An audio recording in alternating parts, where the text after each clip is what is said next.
Meet Sarah. Every Sunday night, she stares at her laptop, a blank presentation glaring back at her. She's got the whole week to finish it, but her stomach knots up. She tells herself she'll start tomorrow. Then tomorrow comes, and suddenly cleaning the bathroom becomes urgent. Reorganizing her bookshelf, critical. Anything but that presentation. Her friends call her lazy.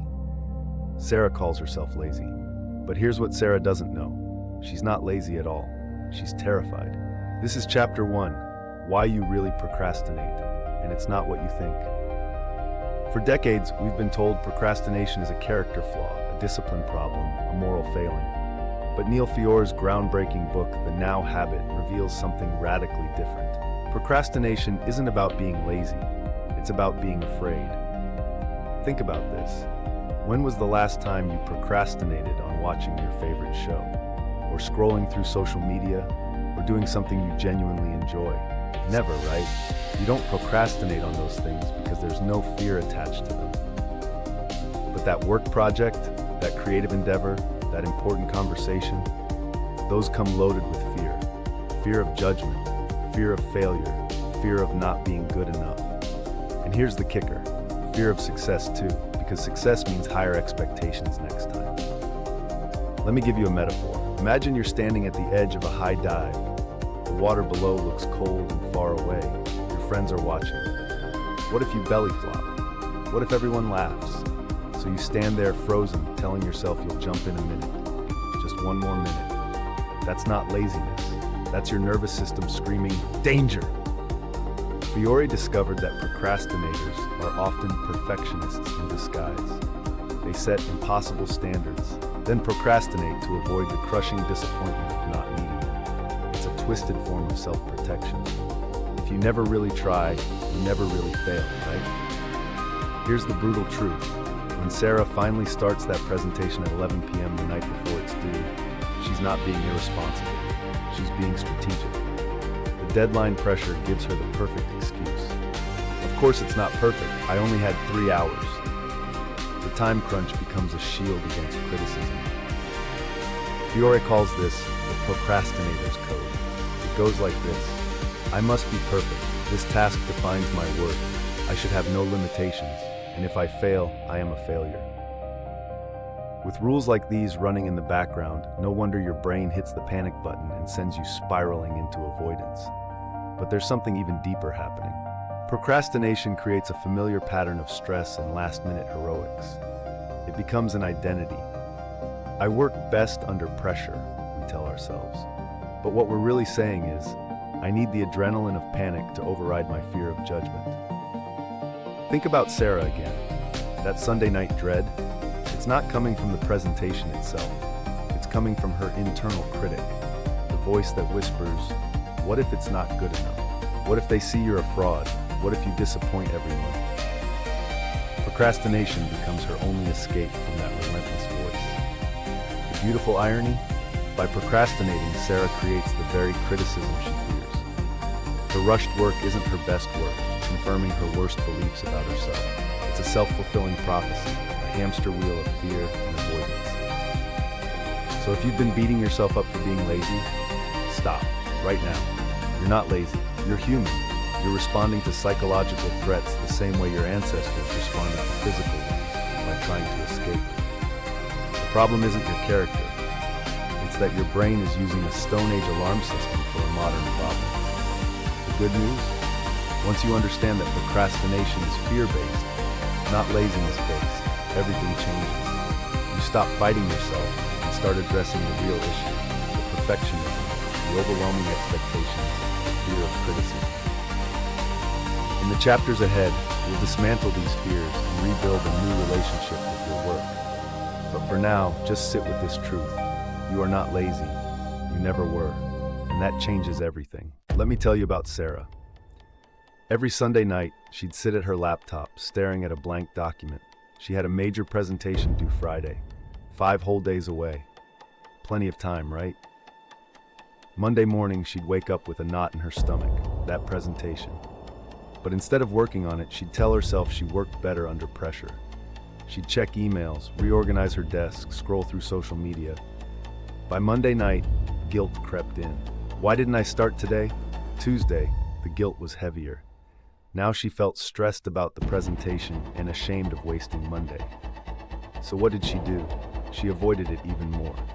Because sitting down to work meant confronting how behind she was. The stress was paralyzing. Wednesday, panic joined the party. Thursday became a nightmare of cramming. And Friday, she delivered a mediocre presentation, exhausted and disappointed in herself. Sound familiar? This is what Neil Fiore calls the guilt-stress cycle. And it's probably the most destructive pattern keeping you trapped in procrastination. Here's how it works. Imagine a hamster wheel, but instead of exercise, you're running on guilt and stress. You procrastinate on something important. Maybe you tell yourself you'll do it later, or you deserve a break first. But deep down, you know you should be working. That knowledge creates guilt. A nagging voice that whispers, you're lazy, you're irresponsible. Everyone else has their life together except you. This guilt doesn't motivate you. Instead, it makes you feel terrible about yourself. Now here's where it gets worse. That guilt transforms into stress. Your body tenses up, your mind races. And stress has a cruel trick. It makes the task seem even more overwhelming than it actually is. Your brain goes into threat mode, and suddenly that simple task looks like climbing Mount Everest. So what do you do when you're stressed and overwhelmed? You avoid it. You procrastinate more. Maybe you binge watch Netflix, clean your entire apartment, or suddenly decide you need to master sourdough baking. Anything but face that stressful task. But avoidance doesn't make the task disappear. It's still there, lurking in the back of your mind. And now the guilt comes back, stronger than before. I wasted another day. I'm such a failure. The cycle continues. Procrastination creates guilt. Guilt creates stress. Stress fuels more procrastination. Round and round you go.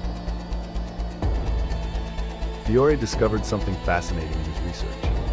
Most procrastinators aren't lazy. They're actually perfectionists, hiding behind delay.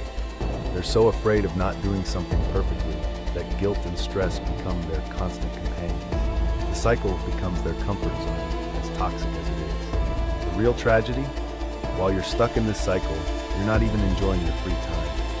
When Sarah watched TV instead of working, did she relax? No, she was riddled with guilt the entire time. She wasn't really procrastinating, and she wasn't really resting. She was just suffering in limbo. This is what Fiore calls guilt-contaminated leisure. You can't enjoy your breaks because you feel guilty about not working. And you can't work because you're too stressed and guilty. You end up in this miserable middle ground where nothing feels good. The guilt-stress cycle doesn't just kill your productivity.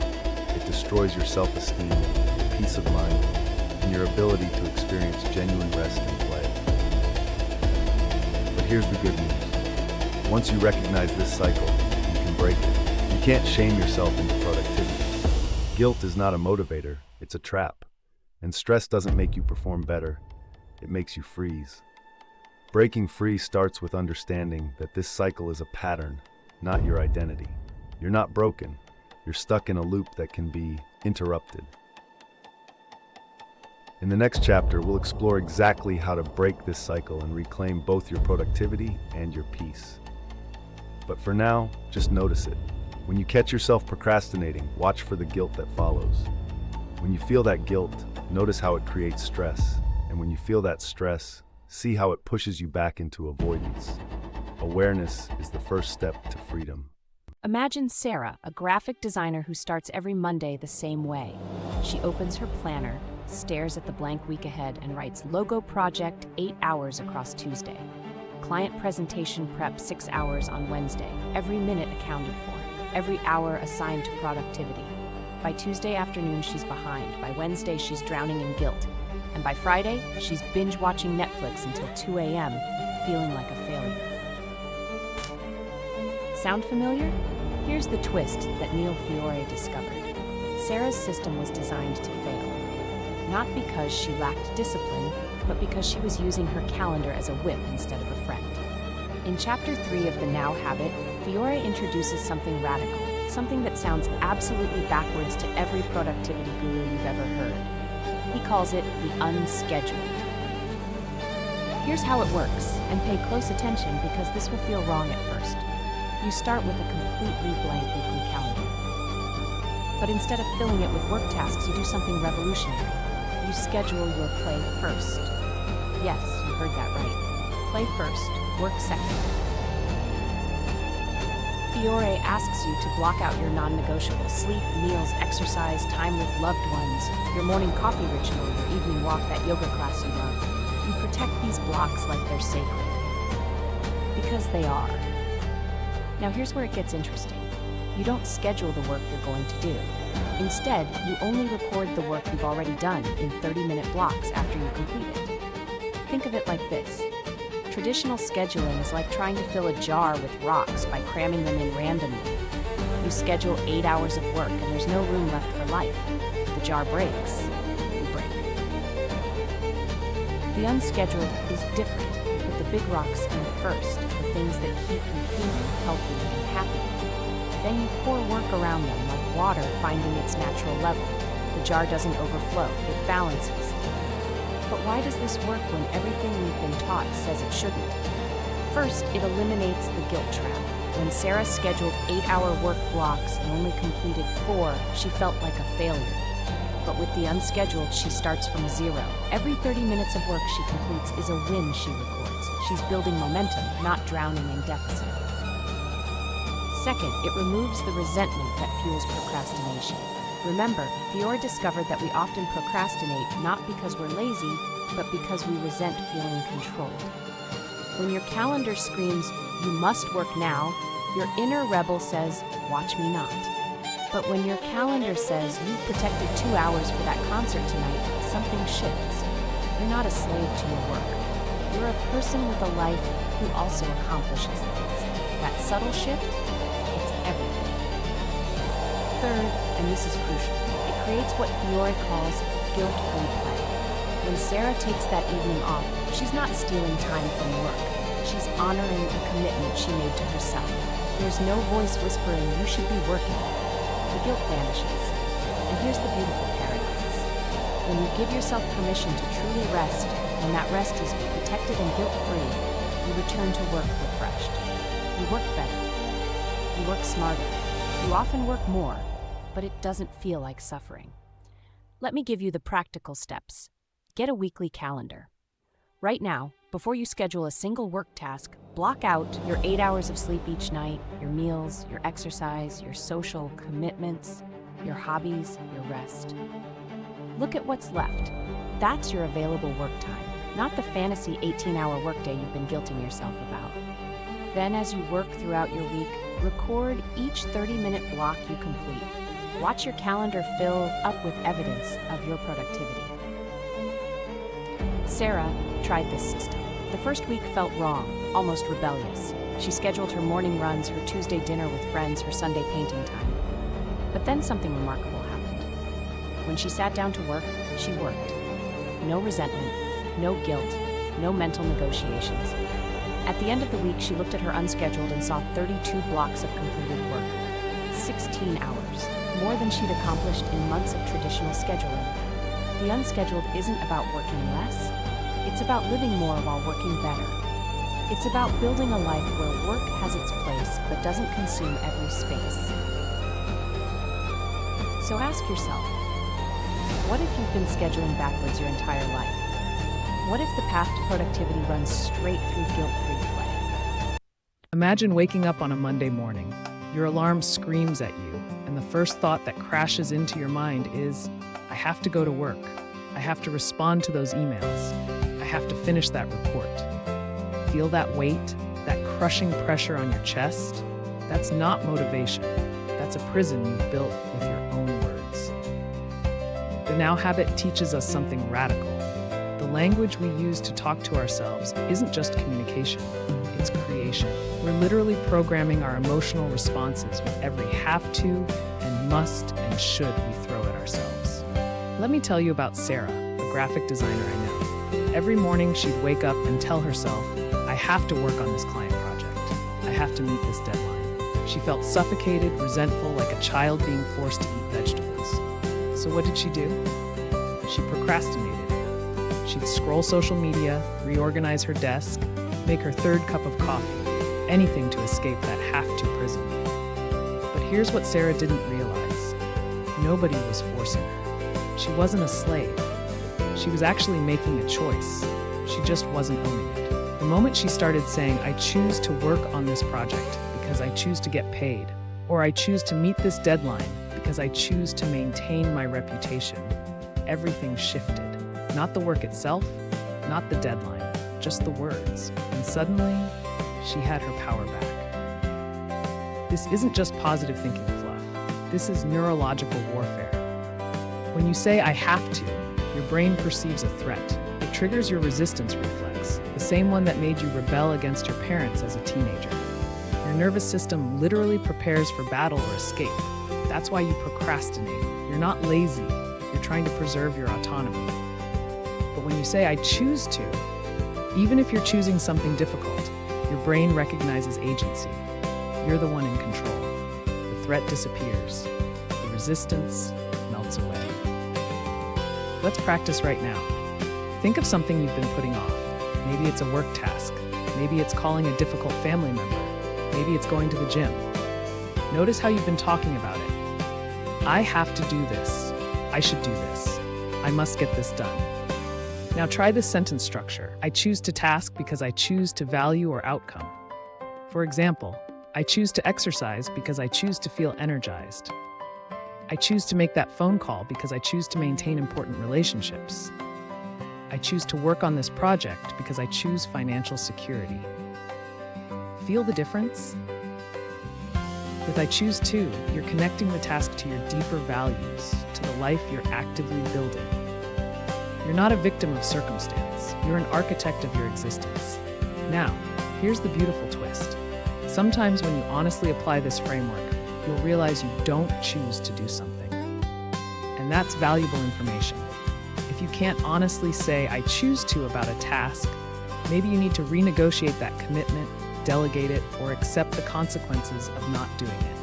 But at least you're being honest about your choices instead of guilt-tripping yourself into paralysis. The Now Habit calls this rewriting your internal dialogue, and it's one of the most powerful anti-procrastination tools you'll ever learn. Because procrastination isn't really about time management, it's about emotional management. And the words you use create your emotions. So this week I challenge you. Catch yourself every time you say, I have to, I should, or I must. Stop. Rewrite it. I choose to, because I choose to. It will feel awkward at first, maybe even fake. Do it anyway. You're not a machine that has to follow programming. You're a human being with agency, making choices every single moment. Own those choices. Speak them into existence, and watch how procrastination loses its grip on you. Not because the work got easier, but because you remembered you're free. Your words are your world. Choose them wisely. Meet Sarah. She's a graphic designer who works from home, and for the past 6 months, she's been stuck in what she calls her productive prison. Every morning, she wakes up at 6 a.m., makes coffee, and sits at her desk. She works through lunch. She works through dinner. She even works on weekends. Her friends stopped inviting her out because she always says no. Her yoga mat collects dust in the corner. But here's the strangest part. Despite all this work, she's completing fewer projects than ever before. Sarah believed she was being disciplined. She thought guilt-free time was something she'd earn after finishing everything on her list. But that list, it never ended. Sound familiar? Neil Fiore in The Now Habit explodes a myth that keeps millions trapped in Sarah's cycle. He shows us that guilt-free play isn't the opposite of productivity. It's the foundation of it. Think of your mind like a smartphone battery. You can push it to 1%, drain every drop, and tell yourself you're maximizing efficiency. But what happens? The phone starts throttling performance. Apps freeze, everything slows down. Your brain works exactly the same way.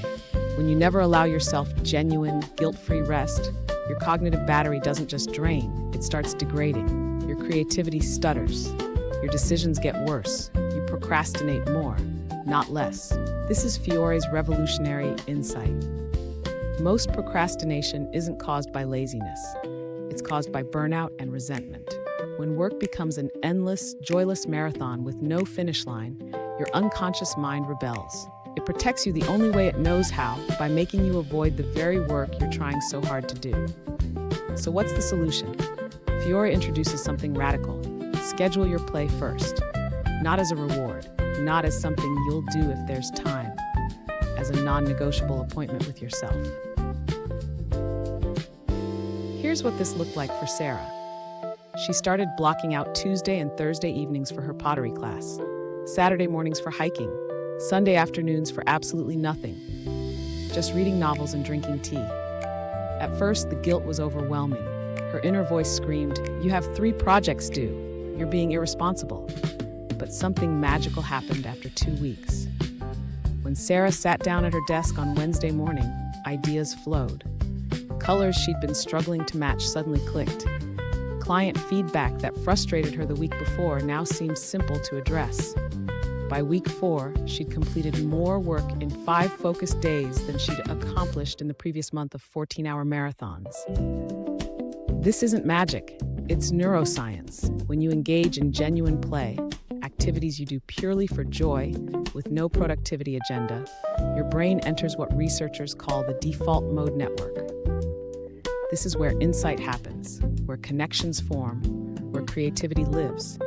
You literally cannot access this state when you're grinding through work in a state of exhausted obligation. Fiore teaches us to distinguish between 2 types of rest. There's guilty rest, collapsing on the couch, scrolling mindlessly, feeling terrible about yourself while you do it. This doesn't recharge you. It drains you further because you're bathing in stress hormones the whole time. Then there's guilt-free play, fully engaging in something you love, with complete permission, zero agenda, and total presence. This restores you. The Now Habit program asks you to create what Fiore calls safe havens of play. These are protected times in your schedule where work is not allowed to intrude. Not because you've earned them, not because you've finished everything, but because they're essential infrastructure for your effectiveness. When you know that Tuesday evening is yours no matter what, something shifts.